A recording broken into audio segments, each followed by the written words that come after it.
Hi friends, and welcome back to my channel. So I am back after being gone for a few months. This is a recipe that I think is perfect for Valentine's Day, so I came back just in time. This is a red velvet cream cheese cookie.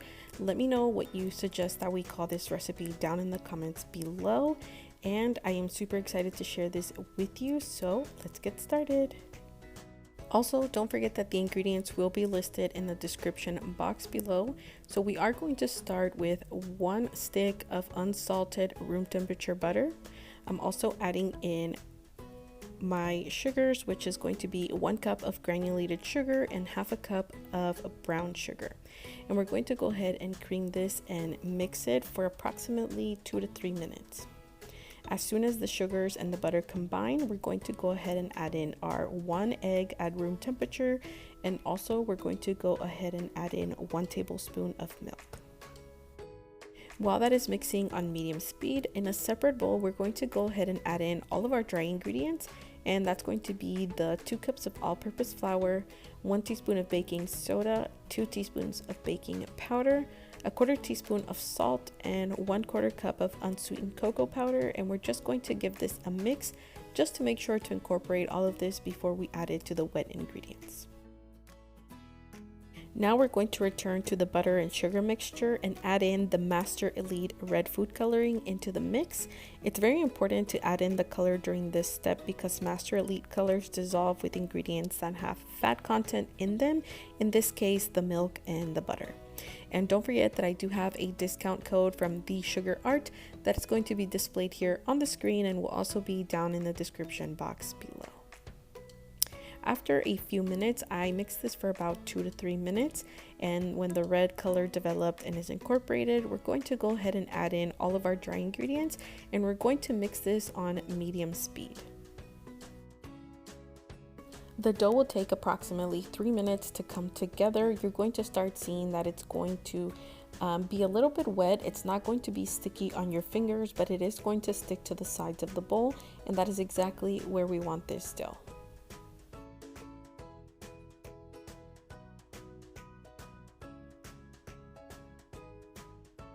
Our dough is coming together. We're going to make the cream cheese filling. So here I have 6 ounces of cream cheese, 1 3/4 cups of powdered sugar, 4 tablespoons of all-purpose flour, and half a teaspoon of vanilla.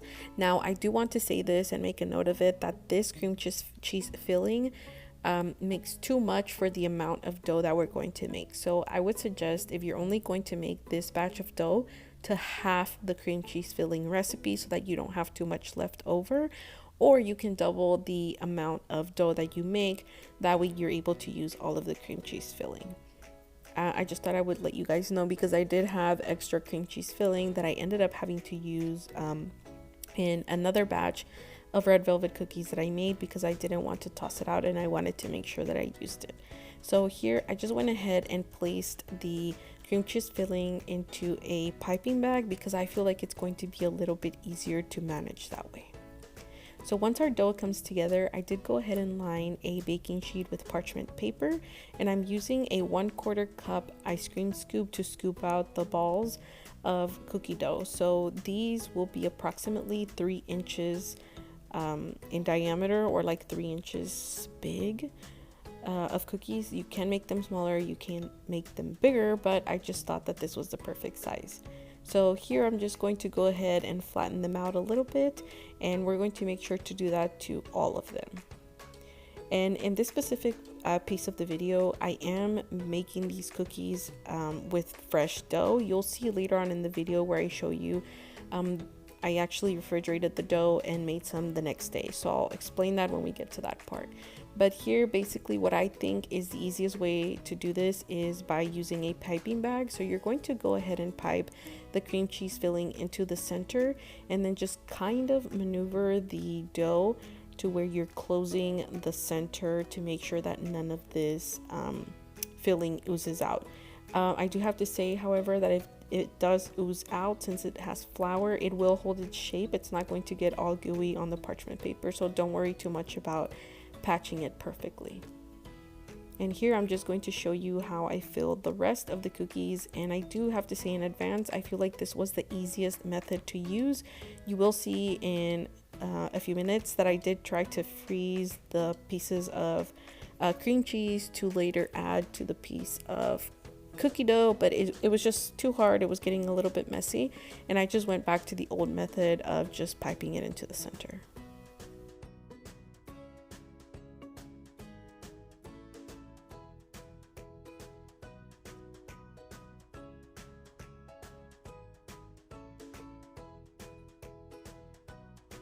As far as this type of cookie goes, where it is stuffed with cream cheese, some people like to use this method where they pipe the little pieces of filling into a parchment paper, and then they freeze them, and then they flatten the cookie, and then they add the frozen, which they don't really freeze because they have like they have butter, sugar, a lot of things that cause these like the ingredients not to freeze. They have flour, so the flour is not going to freeze, so it's going to be a little bit flimsy in my opinion.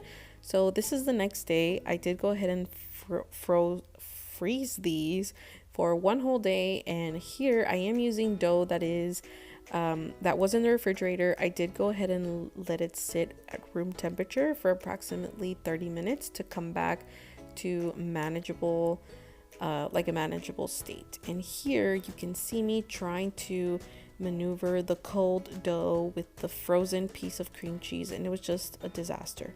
So if you're going to do this the next day, let your dough sit at room temperature for at least 1 hour before you start working with it, and I highly suggest to just pipe the center with cream cheese. It's so much easier.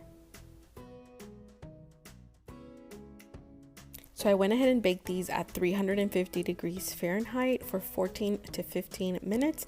And if you want your cookies to have that crinkle at the top, what I did is I actually prepared these with fresh dough, the fresh cream cheese filling. I went ahead and made the little balls of cookie dough, and then I went ahead and placed them in the freezer, and then the next day I baked them, but I went ahead and let them thaw for about 30 minutes to come to room temperature, and then I bake them. That's how you get that crinkle at the top, because I know a few of you are going to ask. And don't forget that I will have more information in the description box. I usually try to make a blog post with more information, so be sure to check out my website at www.verycherrycakes.com. Thank you so much for watching this video. Don't forget to leave your comment. Don't forget to hit the like button and subscribe to my channel, and I'll talk to you next time. Bye.